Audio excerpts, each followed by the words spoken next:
രണ്ട് രാജാക്കന്മാർ അധ്യായം 19 ഏശയ്യായുടെ ഉപദേശം തേടുന്നു. 1 മുതൽ 19 വരെ വാക്യങ്ങൾ. വിവരമറിഞ്ഞ് ഹെസക്കിയ രാജാവ് വസ്ത്രം കീറി ചാക്കുടുത്ത് കർത്താവിൻ്റെ ആലയത്തിൽ പ്രവേശിച്ചു. അവൻ കൊട്ടാര വിചാരിപ്പുകാരൻ എലിയാക്കിമിനെയും കാര്യസ്ഥൻ ഷെബ്നായെയും പുരോഹിത ശ്രേഷ്ഠന്മാരെയും ചാക്കുടിപ്പിച്ച് ആമോസിന്റെ പുത്രൻ ഏശയ്യാ പ്രവാചകന്റെ അടുത്തേക്ക് അയച്ചു. അവർ അവനെ അറിയിച്ചു, ഹെസക്കിയ പറയുന്നു, ഇന്ന് ദുരിതത്തിൻ്റെയും അധിക്ഷേപത്തിൻ്റെയും നിന്ദയുടെയും ദിവസമാണ്. പിറക്കാറായ കുഞ്ഞിനെ പ്രസവിക്കാൻ ശക്തിയില്ലാത്ത സ്ത്രീയെ പോലെയാണ് ഞങ്ങൾ. ജീവിക്കുന്ന ദൈവത്തെ അധിക്ഷേപിക്കുന്നതിന് റബ്ശക്കെ വഴി അവൻ്റെ യജമാനനായ അസീറിയ രാജാവ് പറഞ്ഞയച്ച വാക്കുകൾ നിന്റെ ദൈവമായ കർത്താവ് കേട്ടിരിക്കാം. അവിടുന്ന് കേട്ട ആ വാക്കുകൾ നിമിത്തം അവിടുന്ന് അവനെ ശിക്ഷിച്ചേക്കാം. അതുകൊണ്ട് അവശേഷിച്ചിരിക്കുന്ന ജനത്തിനു വേണ്ടി നീ പ്രാർത്ഥിക്കുക. ഹെസക്കിയ രാജാവിൻ്റെ സേവകന്മാർ ഏശയ്യായുടെ അടുത്ത് വന്നു.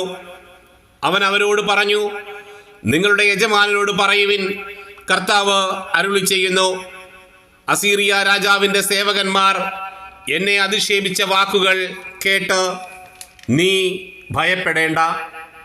ഞാൻ അവനിൽ ഒരു ആത്മാവിനെ നിവേശിപ്പിക്കും. കിംവദന്തികൾ കേട്ട് അവൻ സ്വദേശത്തേക്ക് മടങ്ങും. അവിടെ വെച്ച് വാളിനിരയാകാൻ ഞാൻ അവന് ഇടവരുത്തും.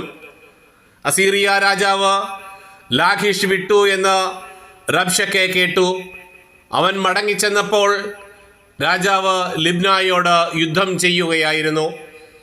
എത്യോപ്യ രാജാവായ തിർഹാക്ക തനിക്കെതിരെ വരുന്നു എന്ന് കേട്ടപ്പോൾ രാജാവ് ദൂതന്മാരെ അയച്ച് യൂദ രാജാവായ ഹെസക്കിയായോട് ഇങ്ങനെ പറയണമെന്ന് കൽപ്പിച്ചു, ജെറുസലേം അസീറിയ രാജാവിൻ്റെ കയ്യിൽ ഏൽപ്പിക്കപ്പെടുകയില്ലെന്ന് വാഗ്ദാനം ചെയ്ത് നീ ആശ്രയിക്കുന്ന ദൈവം നിന്നെ വഞ്ചിക്കാൻ അനുവദിക്കരുത്. എല്ലാ രാജ്യങ്ങളെയും തീർത്തും നശിപ്പിക്കുന്ന അസീറിയ രാജാക്കന്മാരുടെ പ്രവൃത്തികൾ നീ കേട്ടിട്ടില്ലേ? പിന്നെ നീ ഒഴിവാക്കപ്പെടുമോ? ഗോസാൻ, ഹാരാൻ, റേസഫ് എന്നീ ദേശങ്ങളെയും തെലാസറിലെ ഏദൻകാരെയും എൻ്റെ പിതാക്കന്മാർ നശിപ്പിച്ചപ്പോൾ അവരുടെ ദേവന്മാർ അവരെ രക്ഷിച്ചോ? ഹമാത്ത്, അർപ്പാദ്, സേഫാർവയീം, ഹേന, ഇവ എന്നിവയുടെ രാജാക്കന്മാരെവിടെ?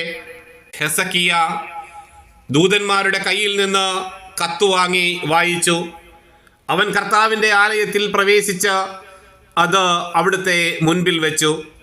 അവൻ കർത്താവിൻ്റെ മുൻപിൽ പ്രാർത്ഥിച്ചു, ഇസ്രായേലിൻ്റെ ദൈവമായ കർത്താവേ, കെരൂബുകളുടെ മുകളിൽ സിംഹാസനസ്ഥനായിരിക്കുന്ന അവിടുന്നാണ് ദൈവം.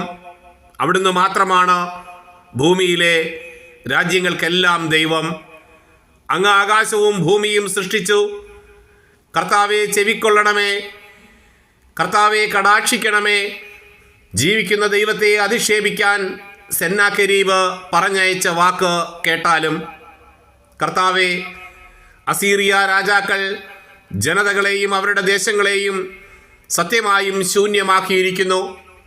അവരുടെ ദേവന്മാരെ അഗ്നിയിൽ എറിഞ്ഞിരിക്കുന്നു. അവ ദൈവമായിരുന്നില്ല, മരത്തിലും കല്ലിലും മനുഷ്യർ പണിതുണ്ടാക്കിയവയായിരുന്നു. അതിനാൽ അവ നശിച്ചു. ഞങ്ങളുടെ ദൈവമായ കർത്താവെ, അവൻ്റെ കയ്യിൽ നിന്ന് ഞങ്ങളെ രക്ഷിക്കണമേ. കർത്താവെ, അങ്ങ് മാത്രമാണ് ദൈവമെന്ന് ഭൂമിയിലെ ജനതകൾ അറിയട്ടെ.